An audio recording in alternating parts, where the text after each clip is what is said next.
शांति। आज 18 मई के बाबा के मुरली के महावाक्य है, मास्टर ज्ञान सूर्य बन, अनुभूति की किरणें फैलाओ, विधाता बनो, तपस्वी बनो। तो आज इसी पॉइंट पर हम गहराई से मनन चिंतन करेंगे कि हमें कैसे ज्ञान सूर्य बन वह किरणें फैलानी है, उसका अर्थ क्या है। यानी वह ज्ञान, योग, शांति, प्रेम सबकी किरणें तो फैलानी है, लेकिन प्रैक्टिकल में कितनी किरणें फैल रही है, और अगर नहीं फैल रही है तो फिर हम उसको कैसे फैला सकते हैं। और बाबा ने एक्चुअल में देखा जाए तो इसमें बहुत गहरी बात कह ली है। अगर आपको ज्ञान सूर्यबन किरणें फैलाने आ गई, यानी वो अनुभूति की किरणें, यानी सामने वाले को अनुभव होने लग जाए, तो आप अपने भाग्य के विधाता बन जाओगे, यानी आपका भाग्य बहुत ऊंचा बन जाएगा। और ऐसी आत्मा ही तपस्वी आत्माएं कहलाएंगी। तो अब हमें देखना होगा हम ऐसे भाग्य विधाता कैसे बने, हम ऐसे तपस्वी आत्मा कैसे बने। तो इसके लिए हमें आत्मा के सत्य स्वरूप में क्या अभ्यास करना चाहिए, जिससे अगर हम चाहें तो आज के दिन में ही हम वह स्थिति बना सकते हैं। तो आप सभी लोग रेडी हो आज के दिन में ही वह स्थिति बनाने के लिए, है ना। तो वह स्थिति बनाने के लिए सीधा हम आत्मा पे तो पहुंच नहीं सकते हैं, हमें बाहर देह की तरफ की जो बातें हैं उनको भी अज्ञानता के केंद्र से हटाना होता है।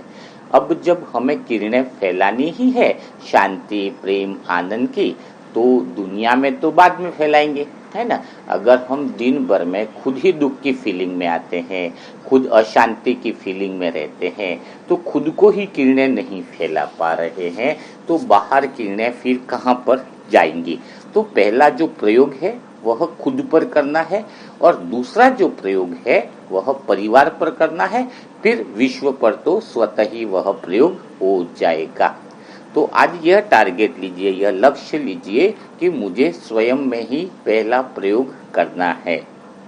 तो स्वयं में पहला प्रयोग करने का अर्थ क्या है ना, कि हमें जब दुख आता है, जब अशांति आती है, जब हमें लगता है कि हम फीलिंग में आए, तो यह बात तो आप भी जानते हो कि मन की दुख अशांति, आत्मा की दुख और शांति सब अलग है ना। दुख और अशांति जो है वो मन की है ना। वो आत्मा को इससे कोई फर्क नहीं पड़ता है, वो तो फीलिंग मतलब एक जैसी है, ये बात तो आप और हम जानते हैं। लेकिन फिर भी जो मन की जो फीलिंग आ रही है दुख की, तो वो हम देखते हैं और उसके असर में आ जाते हैं। अरे बाहर इतना परेशानी आ रही है, इतनी टेंशन आ रही है, इतनी परेशानी आ रही है, तो उस परेशानियों से हम बाहर निकले कैसे, ऐसी अवस्था में प्रैक्टिकल में कैसे निकले।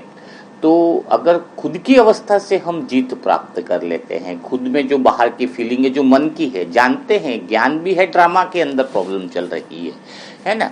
और मैं आत्मा तो ऑलरेडी शांत स्वरूप, और फिर भी उससे निकल पाना बड़ा मुश्किल होता है।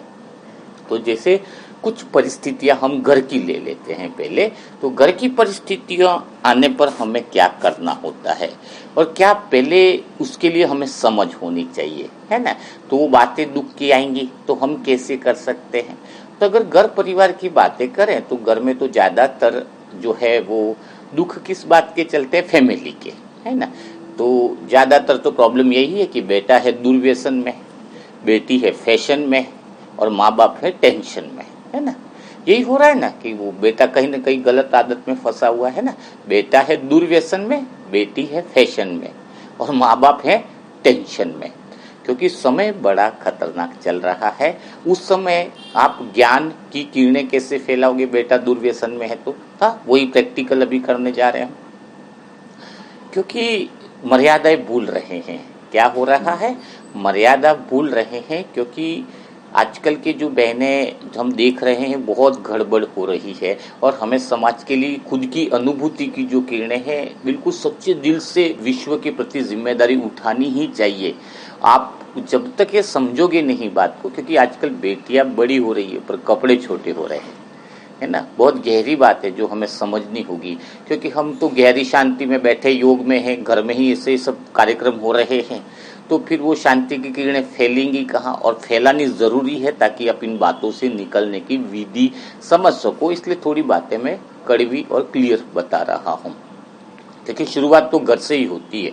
घर में कुछ परिवर्तन दिखेगा तो दुनिया में परिवर्तन स्वतः ही देखने को मिल जाएगा, है ना। ये आपको घर के जो लोग दिए ना, टेंशन वाले, दुख वाले या शांति वाले, वह आपको प्रयोग के लिए दिए।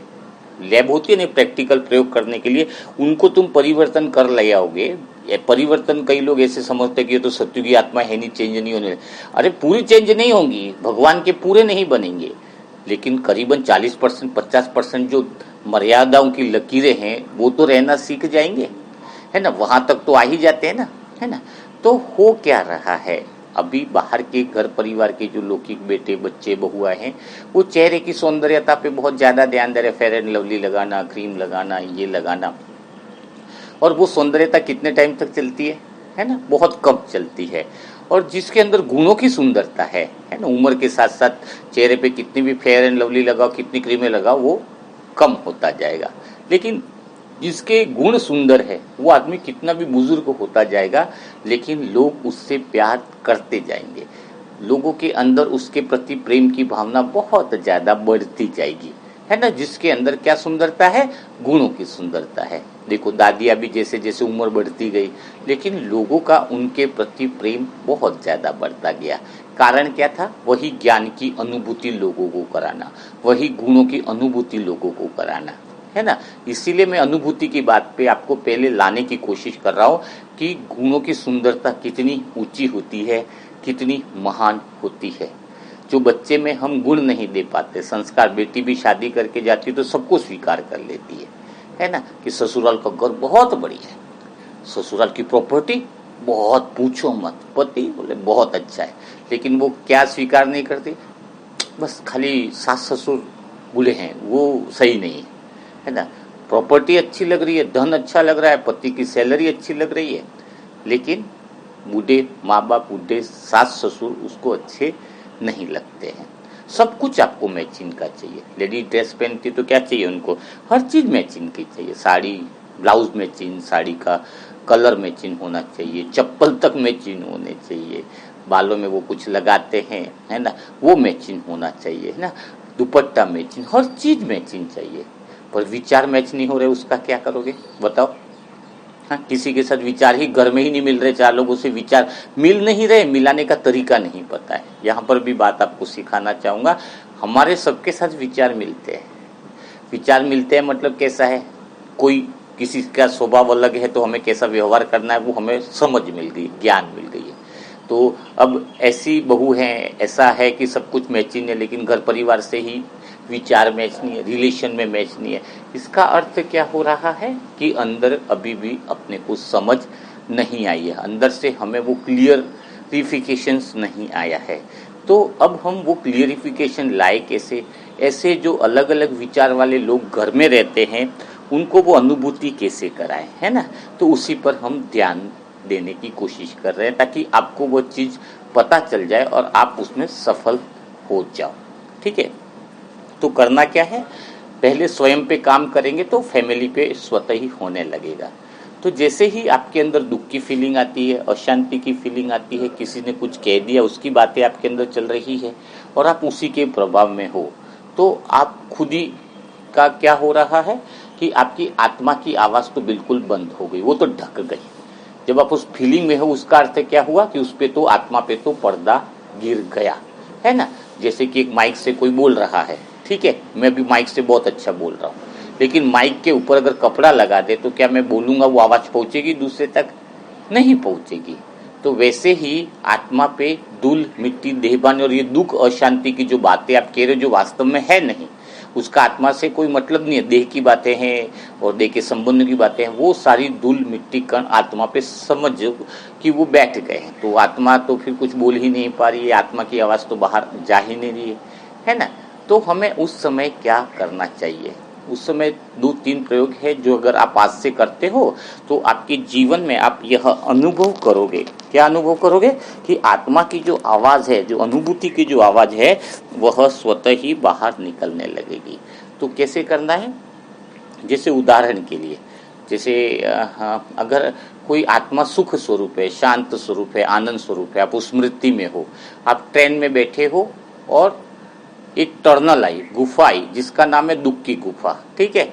उस दुख की गुफा में से ट्रेन निकल रही है, तो क्या आप दुख बन जाओगे? क्या आप दुखी हो जाओगे?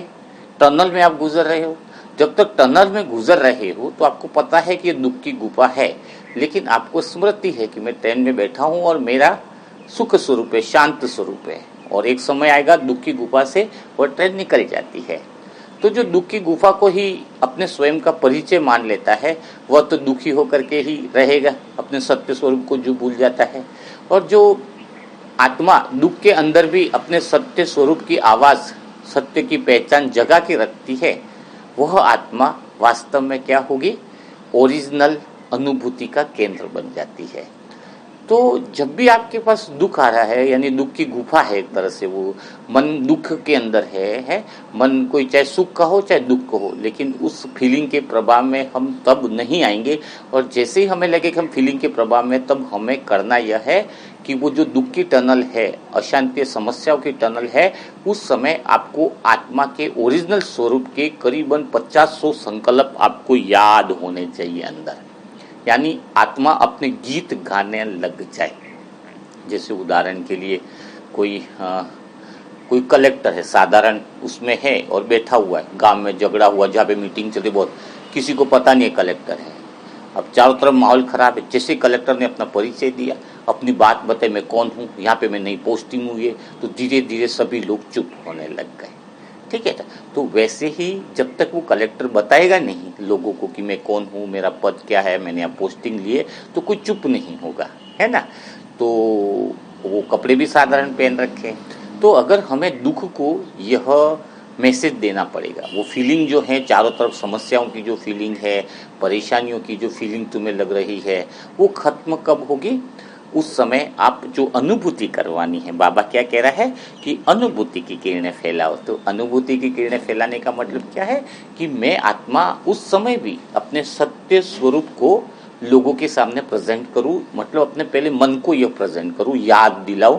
मन को याद दिलाने की जरूरत नहीं, आपको अपने गीत गाने हैं। अब होता क्या है, आप एक आध बार बोल देते हो मैं आत्मा शांत स्वरूप हूँ, अशांति दुख तो मन में आ रहा है, मेरा नहीं है, बस इतना बोलते हो, इसके आगे कुछ करते नहीं हो। तो क्या हो जाता है, बिगुल कौन सा बजने लग जाता है, मैं बहुत दुखी हूँ, परेशानी, भगवान तो मेरे साथ है पर परेशानियां बहुत है। तो आप वो दुख बन जाते हो। तो उस समय करीबन 25-50 संकल्प कौन से होने चाहिए? आपकी आत्मा के सत्य स्वरूप के। जैसे उदाहरण के लिए मैं आत्मा क्या करती हूँ, कोई भी ऐसा हल्का बहुत भी फीलिंग लगे कि फीलिंग आ रही है ना, एक्चुअली में वो दुख और परेशानियां हैं ना, वो हमें जगाने के लिए आ रही, हमारे ओरिजिनल स्वरूप को बताने के लिए, अटेंशन दिलाने के लिए आ रही है। ये बहुत गहरी बात है। जैसे आग लग रही है और हमारा हाथ उसमें जाए तो तुरंत जलने लगेगा, तो हम हाथ हटा देते हैं। तो ये सिम्टम्स है। हमें जब भी आसपास कोई हमारे बारे में बुरा बोल रहा है, हमारा कोई अपमान कर रहा है, हमारी रेस्पेक्ट नहीं कर रहा है, तो उस समय हमें ये पता चलना चाहिए कि ये सारी जो घटनाएं घट रही हैं, वो मुझे अपने सत्य स्वरूप को पहचानने के लिए घट रही हैं। सत्य स्वरूप की पहचान मेरे को मिले, मैं उसको स्मृति लाऊं, उसके लिए सारी घटनाएं घट रही हैं। तो मुझे क्या करना है, जब मन ऐसी फीलिंग में आए तो मुझे स्वयं का गुणगान, स्वयं आत्मा के गीत गाने हैं। कौन से? कि मैं आत्मा अजर अमर अविनाशी हूँ, मैं आत्मा चेंजलेस हूँ, मैं आत्मा अपने सत्य स्वरूप में हूँ, सदा ही मेरा न तो आदि है न अंत है। मेरा एकदम कैसा स्वरूप है? एकदम ट्रुथ हूँ, मैं एकदम सत्य हूँ, जो कभी बदला नहीं जा सकता है। मुझ आत्मा की कोई भूतकाल की कहानी नहीं है, न कोई फ्यूचर की कहानी है। मुझ आत्मा का न कोई जन्म है न मृत्यु है। मैं जन्म को भी देखने वाली, मृत्यु को भी देखने वाली। मैं आत्मा सुख और दुख से न्यारी परम सुख में रहने वाली हूँ, परम मौन में रहने वाली हूँ, परम शांति में रहने वाली हूँ। मैं आत्मा बिल्कुल शुद्ध हूँ, बेदाग हूँ, है ना। बेदाग ही हूँ क्योंकि जब मुझे आत्मा में कोई चीज़ लग ही नहीं सकती है तो फिर तो बेदाग ही हो ना। मुझ आत्मा को कोई भी स्पर्श नहीं कर सकता है। सबसे गहरी बात क्या है कि मैं आत्मा कौन हूँ? दुनिया की कितनी भी बड़ी ताकतें हों, ब्रह्मांड की कितनी भी बड़ी चीज़ें हों, ब्रह्मांड की कितनी भी बड़ी शक्तियाँ हों, लेकिन वह सारी ऊर्जाएं, वह सारी शक्तियाँ मुझे क्या नहीं कर सकती हैं? टच नहीं कर सकती हैं। यानी मैं आत्मा कैसी हूँ? मैं आत्मा हूँ एकदम शुद्ध और पवित्र हूँ। तो जब हमारे अंदर इस तरह की बातें चलती हैं, इस तरह की शुद्धता चलती हैं, इस तरह की संपूर्ण पवित्रता जब चलती है हमारे अंदर, तो फिर वह अनुभूति यानी वह सारी शक्तियाँ बाहर क्या होती है? निकलना चालू हो जाती हैं। वो सारी पावर भी हमारे अंदर से बाहर की तरफ निकलना चालू हो जाती है। यानी वही जो हम कहते हैं कि दुनिया में हमें अनुभव कराना है या हमारी फीलिंग को अनुभव कराना है, तो वो सारे जो अनुभव हैं, सारी जो अनुभव कराने की जो शक्तियाँ हैं, वह हम इसी के द्वारा कर सकते हैं। सारी अनुभव तो सोचो, अभी पता चलता है हमें कि हमें फीलिंग को जब हम लगातार, हम क्या करते 10 ही मिनट, अपनी 2 या 3 मिनट ही हम अपनी स्मृति को रख पाते हैं। लेकिन जब हम निरंतर वो आत्मा के गीत अंदर गाने लगे, सत्य स्वरूप के एहसास के गीत गाने लगे, तो करीबन आपको जो आत्मा के बारे में बताया गया है कि वह सुख दुख से न्यारी है, तो जितनी ट्रुथ है आत्मा की, उसके करीबन 50-60 संकल्प जो नेचुरल रूप में अगर आप बोलते जाओगे तो वह नेचुरल आपका स्वभाव बन जाएगा। आप स्व में स्थित हो जाओगे, स्व के अनुभव में स्थित हो जाओगे, तो ही आप फीलिंग प्रूफ बन जाओगे। जब तक स्व के अनुभव के गीत उस समय आपको गाने ही हैं, करीबन आपका अंदर का म्यूजिक उस फीलिंग के समय 15-20 मिनट तक बजना ही चाहिए। यानी अंदर स्व के अनुभव के गीत बजने ही चाहिए। तो बाहर की जितनी भी स्थितियां हैं, बाहर की जितनी भी परिस्थितियां हैं, वह सभी क्या होंगी? बदलने लग जाएंगी। सारी परिस्थितियां स्वतः ही आप देखोगे कि अंदर से वो ज्ञान का प्रकाश, शांति का, प्रेम का, आनंद का जो प्रकाश है वह बाहर फैलने लगेगा, लोगों को अनुभव होने लगेगा। आपको वो फीलिंग की दीवार को क्रॉस करना है और घर के अंदर वो वायुमंडल को फैलाना है। लेकिन आपकी अंदर की फीलिंग, आत्मा की जो फीलिंग ओरिजिनल है, वह अपने संकल्प, जो दुख के संकल्प के बादल हैं, अपनी समस्याओं के जो बादल हैं, उसी में अटक करके रह जाते हैं। क्योंकि अब जब तक हम उससे डिटैच होकर के स्वयं के गीत नहीं बजाएंगे, तब तक हम संकल्पों के पार नहीं जा पाएंगे। संकल्प के पार जाने का अर्थ क्या है? दुख, शांति, अशांति के जो विचार है, उसके पार हमारे वाइब्रेशंस फैले। तो जब हम वो संकल्प से दूर हो जाएंगे कि वह मैं नहीं हूँ, मेरा ओरिजिनल स्वरूप या मेरा जो सत्य स्वरूप है वो कैसा है? इन सब चीज़ों से डिटैच है, इन सब बातों से भी क्या है? डिटैच है। जब हमें उस सत्य स्वरूप की अनुभूति होने लग जाती है, जब हम उन सब से डिटैच होने लग जाते हैं, तो फिर हमारे अंदर से वह ज्ञान, वो शांति, आनंद की किरणें फैलने लग जाती हैं। तो आज पूरा दिन आप इसी का प्रैक्टिकल अभ्यास करके देखो। करीबन 25-50 संकल्प जो मैं बाबा से कैसे बात करता हूँ उसमें भी दिए हुए हैं, है ना। तो आत्मा के बारे में, आत्मा क्या है, उसके 1 से 21 तक के लेसन है। उसके बारे में आत्मा की सारी पॉइंट निकालो जो आप सत्य स्वरूप में हो, है ना। मान अपमान से परे हूँ, ये हूँ, है ना, शुभ लाभ से परे हूँ, अच्छे बुरे से परे हूँ। ऐसे 50 संकल्प की तैयारी करो और जब भी ऐसा फीलिंग बाहर की टच करे, वह अंदर से गीत गुनगुनाना चालू करो। आपको लगेगा कि जीवन एक चमत्कार के रूप में वो घटनाएं घटित होने लग रही हैं, क्योंकि अब आपके अंदर से वो अनुभूति की किरणें बाहर निकलने लग गई है, अंदर की आवाज बाहर आने लग गई है। ठीक है, तो आज पूरा दिन इसका अभ्यास करो और कैसे आप इसका अनुभव कर पाओगे, कैसे आत्मिक स्थिति में आपका दिन रहेगा, वह भी आप कमेंट बॉक्स में लिखिएगा ताकि पता चले कि आपकी अनुभूति की किरणें कहाँ तक फैली हैं।